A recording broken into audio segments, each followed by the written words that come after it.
The magic begins here in the best natural ingredients.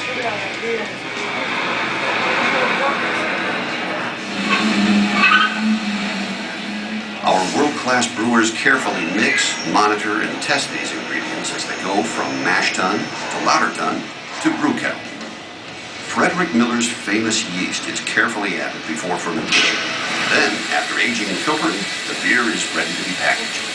About 60% of it goes into cans, 30% into bottles, and about 10% into kegs. The packaging process begins with fresh, new shrink-wrapped bottles and cans, each one thoroughly rinsed in warm water to meet our high standards.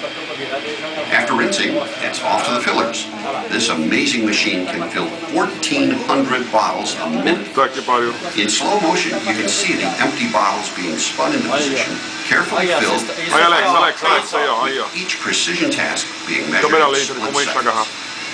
As fast as our bottles are filled, our cans are filled even faster, in large part because we don't have to worry about breaking glass. This machine can fill up to 2,000 cans per minute. That's a case and a half of beer every second. In real time, it's almost impossible to see what's happening. But when we drop down to slow motion, we can see the empty aluminum cans being filled with fresh beer, sealed with high-tech lids, and sent on their way to the pasteurizer. The pasteurization process is important because it gives our beer an extended shelf life, enabling us to store it unrefrigerated for up to 17 weeks without any change in flavor or aroma. That's where our special freshness date comes in. A high-speed laser printer shoots a freshness date onto the bottom of every can, the neck of every bottle, and the side of every case. This code tells distributors and retailers when to pull the beer off the shelf, to make sure our consumers always get the freshest beer. We use a 7-character code. The first 3 letters are the month, the next 2 the date, and the last 2 the year. So in this example, the beer should be sold by August 22nd, 2011. Miller Brewing Company invented freshness coding for beer and was the first brewer to put a freshness date on all of its products, including a 9-week code on its keg beer. And speaking of kegs, ours are filled across the street in North Packaging on a machine called the Keg-O-Matic. It fills 12 kegs at once, up to 15,000 per day. Keg beer is true draft beer, so it's not heat pasteurized, but instead stored in coolers at 34 degrees to keep it fresh. Miller Coors is also proud to be the only American brewer to offer true draft beer in cans and bottles. To produce Miller Genuine Draft and MGD 64, we use a special process called cold ceramic filtration. This process removes all impurities and results in great-tasting packaged draft beer that does not need pasteurization and that has the same shelf life as our other beers. Now it's time to label our bottles so you know what you're drinking. These machines can apply neck and body labels to some 1,500 bottles a minute.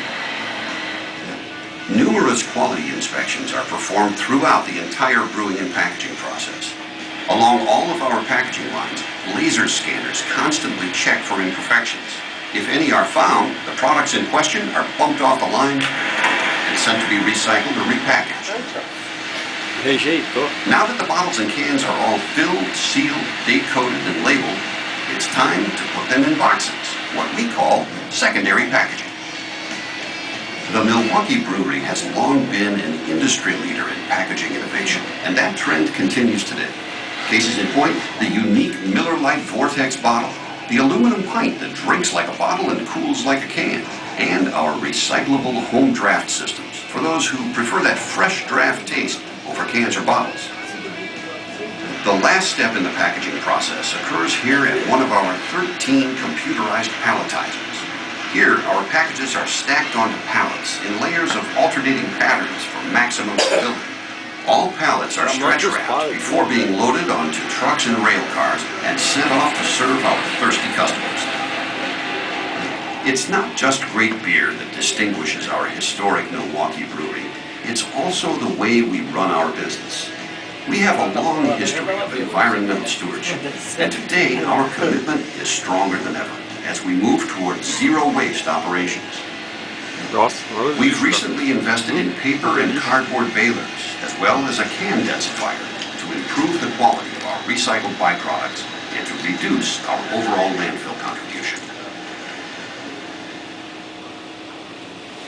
Alright guys, so over the past 155 years, we here at Miller Coors have dedicated ourselves to being good neighbors and respectable corporate citizens. This means that we have made conscious efforts to try and help our environment. For example, we have these giant fans. They're actually called big ass fans. They are in our shipping area. These fans take hot air that collects at the ceiling and pushes it back down to the floor. We also have dock heaters that reuse the steam that is generated by our boilers. And we are also nearing the completion of a 4-year program to replace the lights out on the floor that you see.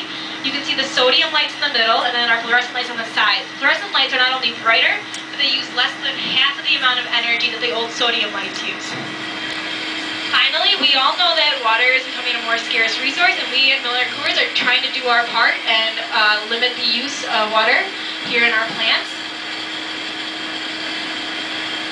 Finally, when we say we've gone green, we